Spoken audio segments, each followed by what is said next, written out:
আসসালামু আলাইকুম। অষ্টম শ্রেণীর ইসলাম শিক্ষা টিউটোরিয়ালে তোমাদেরকে স্বাগতম।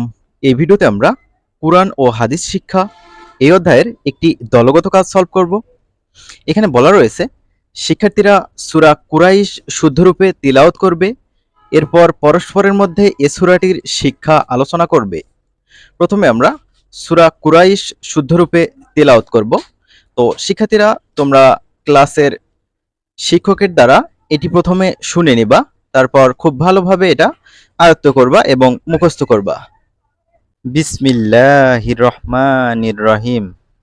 দয়াময় পরম দয়ালু আল্লাহর নামে। লিইলাফি কুরাইশ, যেহেতু কুরাইশদের আসক্তি আছে। ইলাফিহিম রিহলাতাশ শিতাই ওয়াস সাইফ, আসক্তি আছে তাদের শীত ও গ্রীষ্মে সফরের।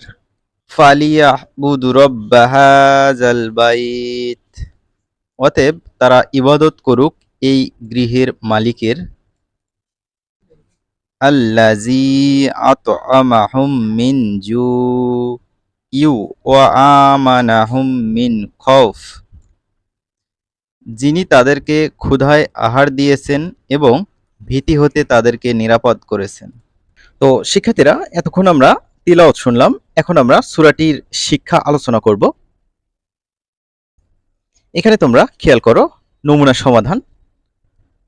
রায়হান ক দল থেকে সে বলবে, কুরাইশরা পেশাগত জীবনে ব্যবসায়ী ছিল, তারা ব্যবসা বাণিজ্য করতে বিভিন্ন দেশে যেত।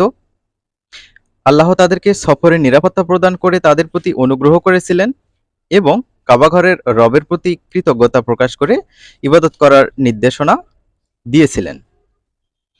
রাকিব খ দল থেকে সে এখন বলবে, এ সূরায় আল্লাহ আমাদেরকে তার ইবাদত করার নির্দেশ দিয়েছেন। আমরা যদি তার ইবাদত করি, তার প্রতি কৃতজ্ঞতা প্রকাশ করি, তাহলে তিনি আমাদেরকেও কুরাইশদের মতো নিরাপত্তা প্রদান ও অনুগ্রহ করবেন। আরেকজনের নাম লেখা হয়েছে এবং সে গ দল থেকে বলবে, সে বলবে আল্লাহর ইবাদত করলে, তার প্রতি কৃতজ্ঞতা প্রকাশ করলে তিনি অগণিত নিয়ামত দান করেন, অভাব দূর করেন, বিপদ আপদ দূর করেন। আমাদের এ সূরা থেকে শিক্ষা নিয়ে বাস্তব জীবনে প্রয়োগ করতে হবে।